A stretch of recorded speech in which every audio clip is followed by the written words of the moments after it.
Menuju penghujung 2025 gitu ya. Sebelum kita memulai diskusinya lebih lanjut sesuai dengan topik kita, evaluasi 2025 untuk industri atau perusahaan Anda, silakan. Ya, terima kasih. Jadi selama tahun 2025 ini industri kita mengalami kondisi yang lebih baik dibanding dengan tahun-tahun sebelumnya.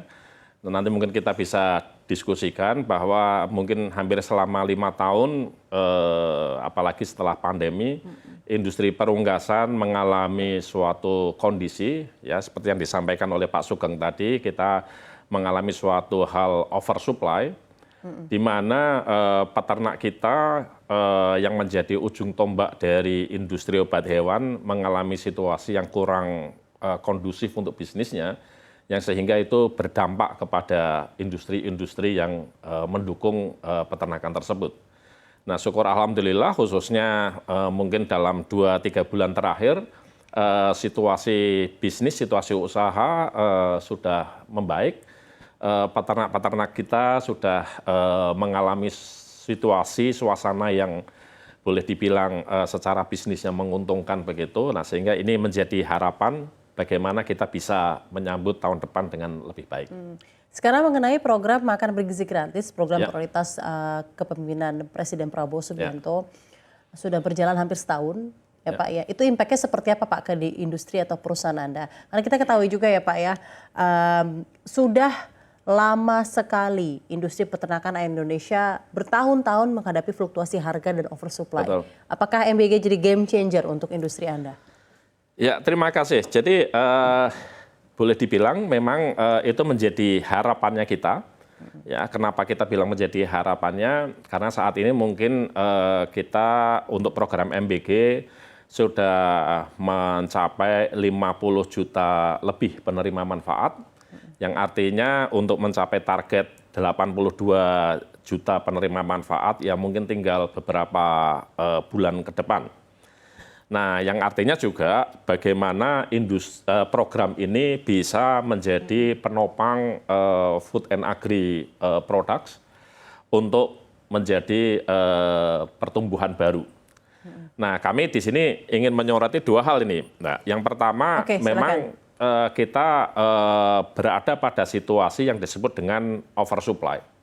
Ya, nah ini yang mungkin kita perlu mendalami kembali. Mengapa oversupply itu terjadi?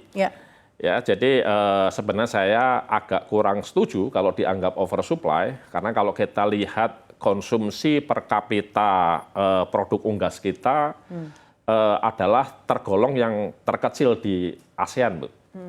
Jadi konsumsi per kapita kita, kalau menurut data dari Kementerian Pertanian atau data kita adalah sekitar 15 kilo per kapita per tahun, itu jauh lebih rendah dibanding dengan Malaysia yang sudah 50, jauh lebih rendah dibanding dengan Singapura, lebih rendah dibanding dengan Vietnam, juga lebih rendah dibanding dengan Filipina. Memang angka kita lebih rendah sedikit ya, mungkin 1-2 kilo dibanding dengan Thailand, tapi kita lihat bahwa penduduk Thailand mayoriti mengkonsumsi protein lain yaitu dari peternakan babi. Nah, jadi kalau dilihat dari sini sebenarnya ini menjadi suatu hal yang memprihatinkan mengapa pada posisi konsumsi per kapita ya kita yang masih rendah, kita mengalami situasi yang disebut dengan oversupply. Ya.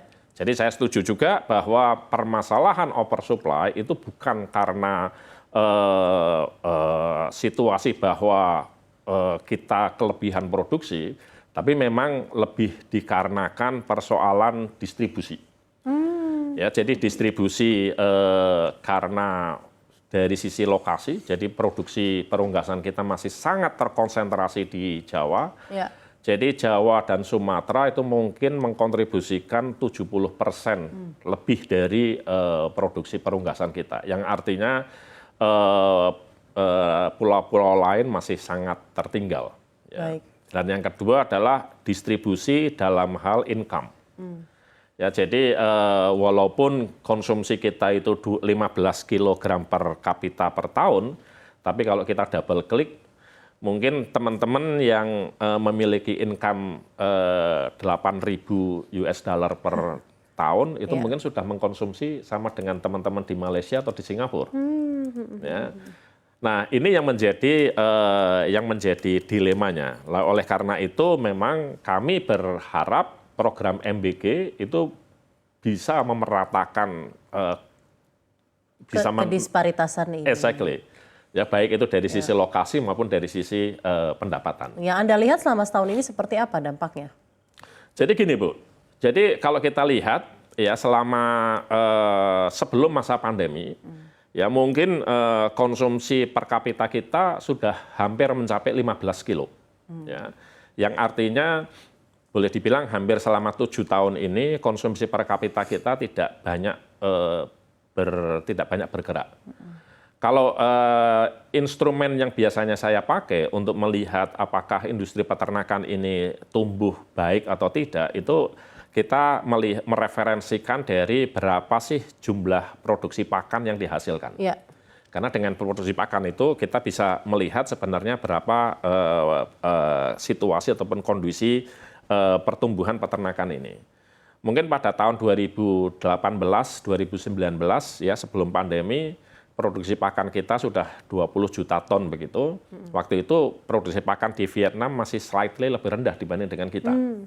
Nah, saat ini produksi pakan kita tahun 2025 diharapkan bisa 22 lebih dan Vietnam sudah mencapai 26 juta. Ya. Yang artinya ini situasinya kita tersalib dengan saudara kita. Nah, ini yang menjadi menjadi pertanyaan sekaligus menjadi peluang mengapa ini terjadi gitu, Bu. Nah, analisa kami memang pada tahun 2020 ketika terjadi masa pandemi, industri perunggasan ini boleh dibilang tertekan dari dua hal. Yang pertama adalah tekanan dari konsumen. Jadi pada saat itu industri kita itu masih sangat tradisional. Lebih dari 70% produk unggas masuk ke pasar melalui jalur tradisional yang artinya tidak melalui jalur rantai dingin.